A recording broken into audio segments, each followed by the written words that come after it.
What's going on, everyone? It's Mitch from RespectMyRegion.com coming back with the latest episode of the Morning Joint. Good morning. Good morning. It's Monday morning. Just getting back from New Mexico. Went and checked out the New Mexico market this past week. Had some meetings, checked out some dispensaries, toured some cultivation facilities, tried a bunch of products, and attended CannaCon. Shout out Angela and the CannaCon staff for giving us press access to that event.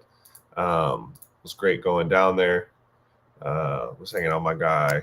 Uh, some of my people, man. My people, Brittany from Vuber, my guy Dustin from Vert. Um, Hung out with the Bud Board guys from down there in New Mexico, Antonio and Josh. Um, the homie Chad from Denver. You saw a lot of people from kind of around the map.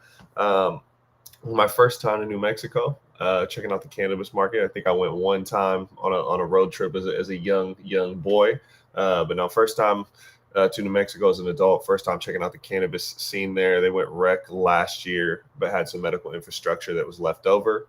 So I toured some went to some dispensaries, toured a couple cultivation facilities, and just picked some people's brains on the market.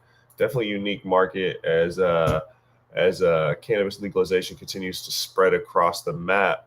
Um, there's new markets coming on, and there's certain markets that everyone's getting their attention. For a long time, California was the market in everybody's headlights. We're obviously seeing and hearing a lot of news out of California, a lot of doom and gloom type things, but it's also due to oversaturation, to be completely honest.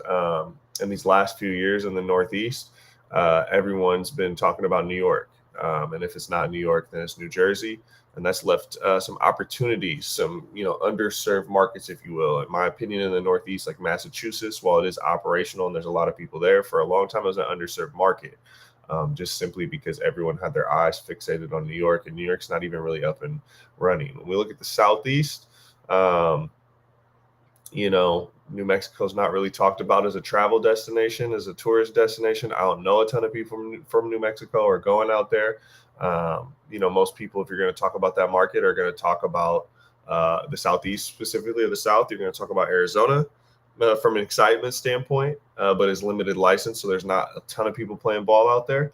You're going to talk about Oklahoma and the doom and gloom due to being a completely open market, or you're just going to talk about Texas and the potential of Texas, which is a ways away.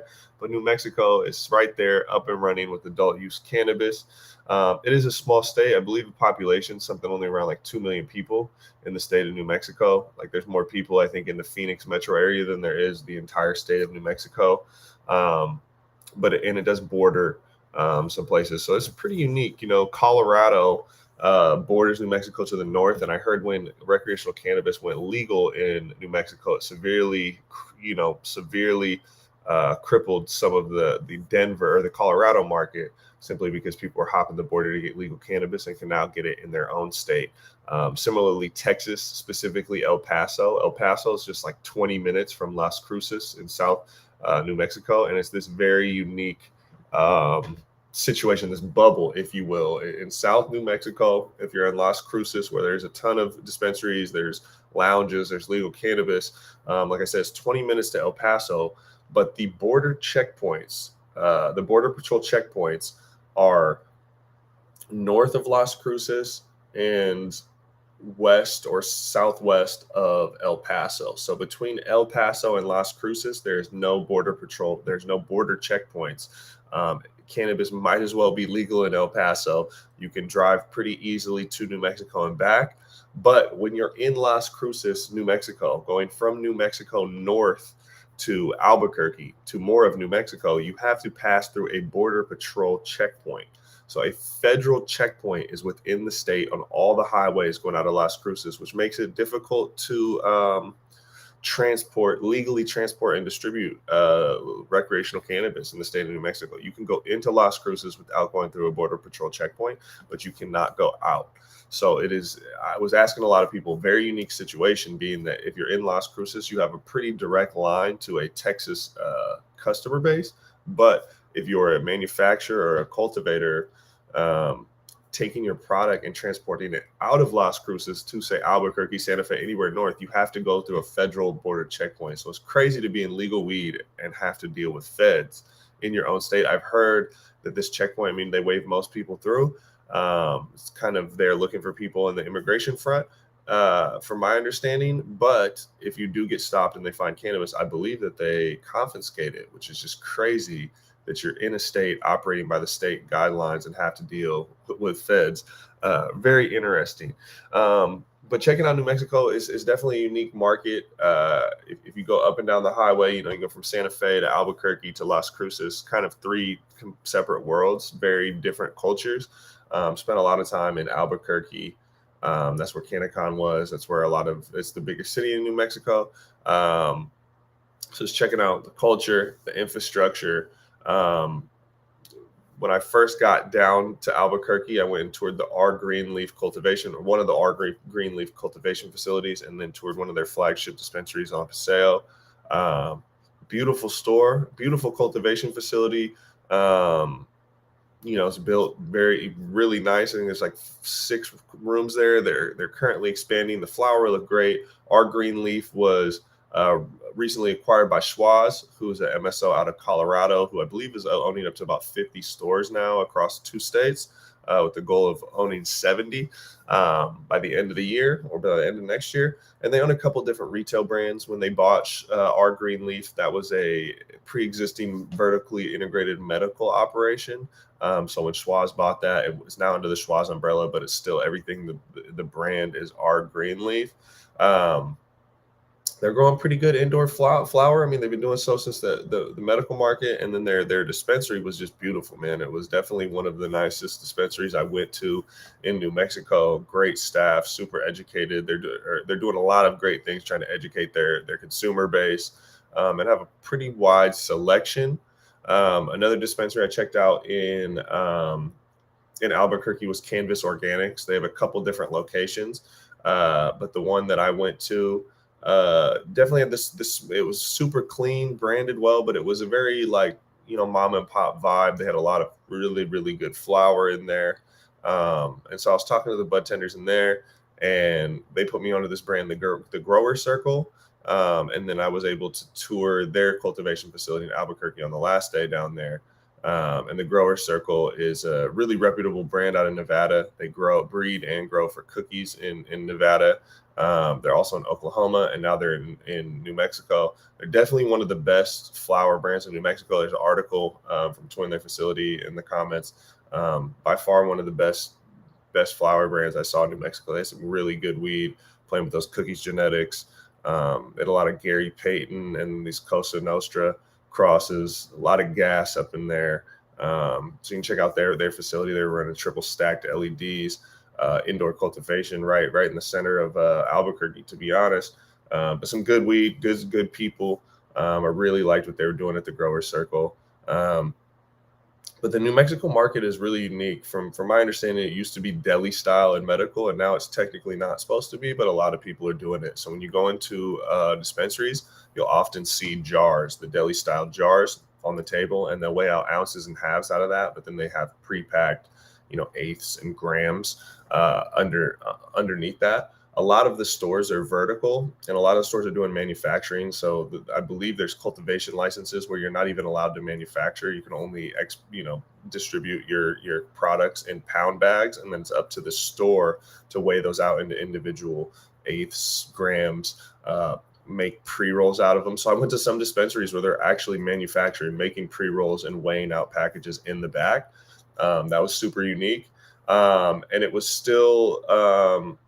and having that deli style made it, there's pre-packed, so there's packaged flour, but then you were also able to look at the pound, not the pound, sorry, at jars. So you're able to get, up close and personal with the product. But then I also noticed people were willing to open up products and show you everything, unique to, say, Washington, where I live, where you can't open any cannabis packaging on the floor. But down there, people are more than happy to show you the product. Like most markets I go to, I'm always surprised. There's some great weed, not just good weed, but great weed. It definitely pops up. But the West Coast is the king of cannabis, kind of undisputedly. But everywhere has good weed, and I think it's nice because it's just like back in the day before weed was legal. Even if you're on the West Coast, finding good weed has always been about who where to get it. It's always been about that, and it still is, even in these legal markets. And when you go to more infant, newer markets, then that especially reigns true. But I was definitely impressed with the quality in general. I went to a CannaCon mixer, a couple little events, and the event, in the New Mexico market, from just traveling to shows and going to CannaCon, it's clear that there's definitely some bigger players in the market, and there's a lot of mom and pops. Bloom from California has crazy presence in the New Mexico market. They had a big booth right when you walked in at CannaCon, but they were very well represented in almost every single dispensary I went to. Bloom had really good brand presence out there. Wild Edibles I felt like they were in literally every single dispensary I went to. They've penetrated that market greatly. One of another unique thing about the market is it's uncapped, and there is a ton of dispensaries. I heard someone throw out 2,000. I heard someone throw out 1,000. I heard someone throw out 600. But I believe if there's a 2 million population, there's definitely far more dispensaries than needed, and there's a lot more coming online. Just walking around CannaCon, you'd overhear people talking about, oh, we need to get that when we get our dispensary going online. And it's like there's already too many dispensaries, and more people are bringing them online, which is going to lead to an inevitable oversaturation and crash of businesses, something we've seen in states. Again, I live in Washington, where they cap licenses but had a pretty healthy number. We've seen stores, businesses boom and then bust. I believe we're down to like 600 cultivation licenses after like 1,400 last year. In New Mexico, there's a need for cultivation. There's a need for manufacturing. There's not a need for any more dispensaries. There's a ton more coming online. But pretty much from all of them, the vibe was that they struggle getting the product they want. And so it's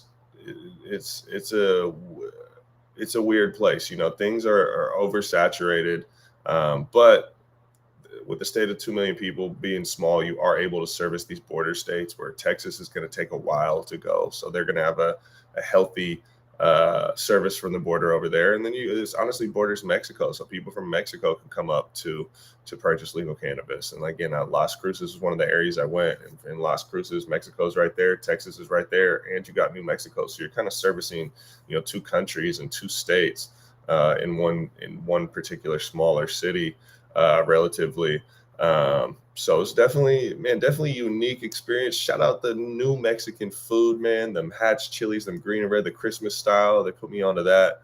Enchiladas and burritos, carne adobada burritos getting smothered with the red and green chilies, man. That stuff was fire. I was definitely a fan of that. People were great, super nice. And it seems like there's an excitement for legal cannabis. Some of the other things we checked out the Field of Dreams dispensary, beautiful dispensary in Las Cruces, with a window into the cultivation room right behind the counter.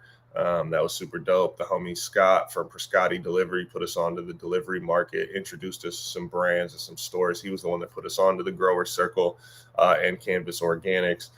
So super dope checking out that and chopping it up with Scott.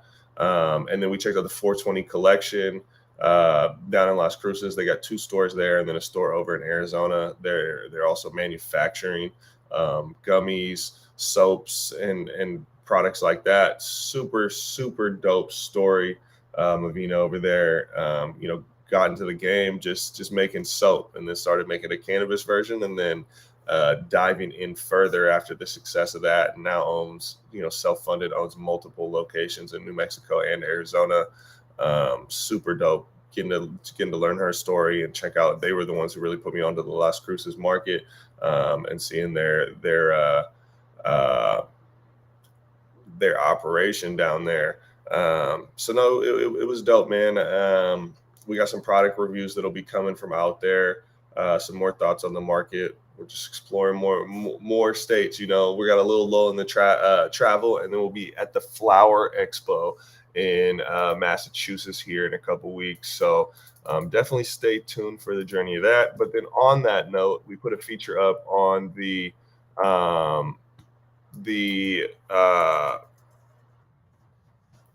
The air dispensaries in Massachusetts, we went and checked out the Watertown and Back Bay locations.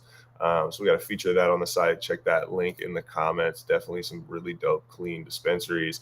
And then we had an article that dropped on the Green Fiction Cannabis universe. So Green Fiction is a Black-owned cannabis and multimedia company out of Tacoma, Washington. They're doing comic books. They got a video game app with rapper T Grizzly. They've got unique content, all sorts of dope stuff wrapped up into this cannabis brand, this lifestyle brand out here. It's super dope. So every package you buy, you can scan it and interact with content. Super dope. Check out that Green Fiction universe. TJ Walker, Shane P. the Mogul. They got some dope stuff going on. Next up, The Roots in Lompoc. Lompoc is now carrying the RMR Legacy Smalls. Check that out. Music, we put out a list of the new hip-hop albums coming this spring and summer.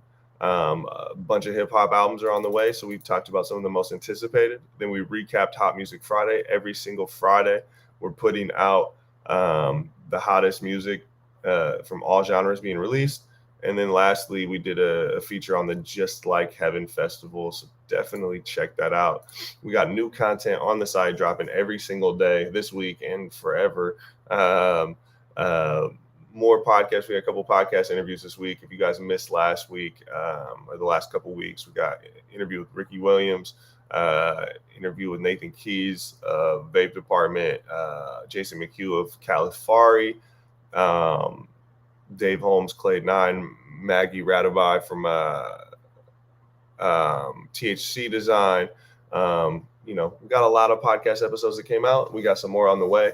Appreciate everyone for tapping in on this morning joint. We got more content coming today and every day this week. And stay tuned for more interviews coming from NECAN. We still got stuff from NECAN we put out, Hollow Flowers and MJ Unpacked in New York. And we got more travel on the way. So follow us on the journey. If you're on YouTube, subscribe down there. Smack that. Leave some comments, even if it's hate. And stay tuned for